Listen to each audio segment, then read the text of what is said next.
welcome sa aking YouTube channel. Sisimulan na natin ang ating talakayan.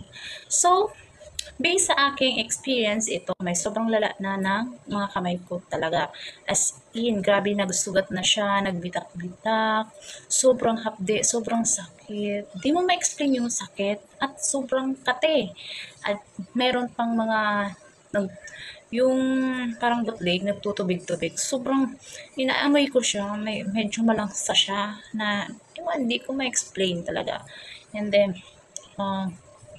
una, nag-work kasi ako noon sa aking pinsan. So, madalas akong maglaba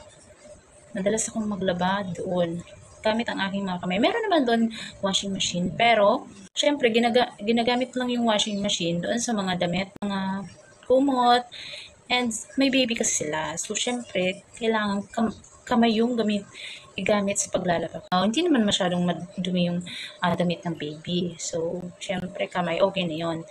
And then madalas akong gumamit talaga noon ng minsan, syempre, naglilinis ka din ng CR. So, madalas talaga gumamit ng Zonrox.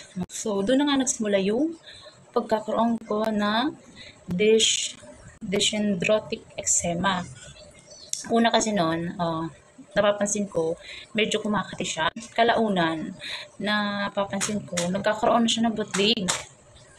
Yung bootleg is, nagsimula sa konti hanggang dumami siya sa mga gilid na mga daliri. So, kala ko dito lang sa isang kamay. And then, kalaunan, pumunta na siya sa kamay, sa isa kong mga daliri, sa isa kong kamay.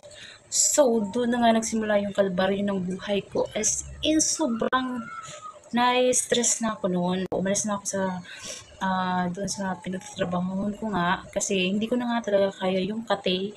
And then, sabi nila, papacheck upan daw. Sabi ko, magpapahinga na muna ako, magtrabaho, baka sabi ko, mawala naman. So, umuwi nga ako ng bahay. Nagtagal is, lumala siya.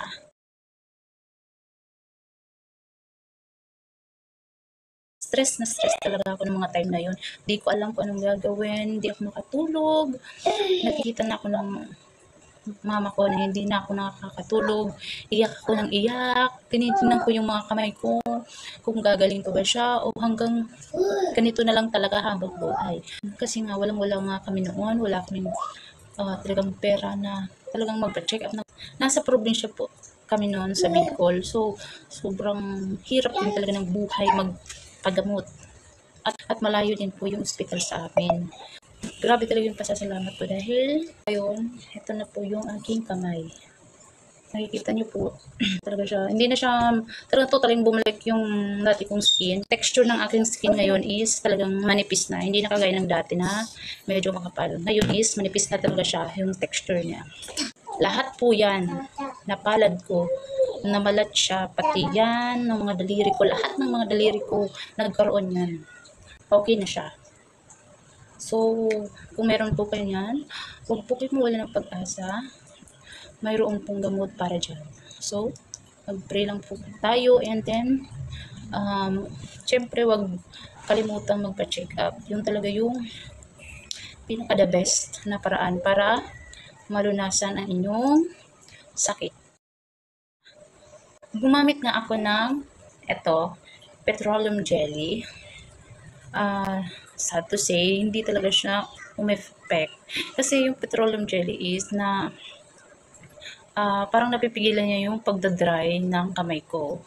Parang wala namang effect. Sabi ko, hindi nawawala yung kate, hindi nawawala yung parang mga butlig-butlig. And then, nag-switch ako doon sa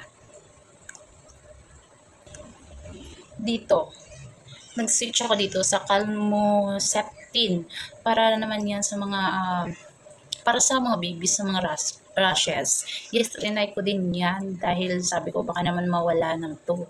And then, sad to say na naman wala pa rin epekto. Hanggang sa umabot na sa aking binti, sa mga daliri na aking binti. Lahat ng katawan ko, pera lang sa mga private part na wala naman. Pero talaga sa braso, sa binti, sa legs, sa likod. Nagkaroon ako ng mga bootleg na makakati. As in, sabi ko, ano nangyari sa akin? Grabe. Dalawa pa pala yung hindi ko na babanggit. So, eto nga yung isa pa, cortisone. O Odicort. Yan, Odicort. So, effective naman talaga siya. Yes, effective siya sa nagkaroon ng epekto naman, pero hindi totally talagang nawala. As in, pabalik-balik pa rin siya. So, okay din naman to. Okay din naman to. And then, last na ginamit ko is, ito. Yan. Mabibili mo yan sa Watson. Yes, sa Watson siya. Medyo may pagka-pricely siya. Medyo may pagkamahal siya. Siyempre, walang-wala din talaga kami. And, syempre, may nagbigay kasi sa akin yan. Shashi lang. Binigay sa akin ng, di ko naman kaano-ano, pero parang nagaganda loob. So, hanggang doon na lang po ang ating talakayan. Naway may nakuha po kayong aral at kaalaman sa ating tinalakay.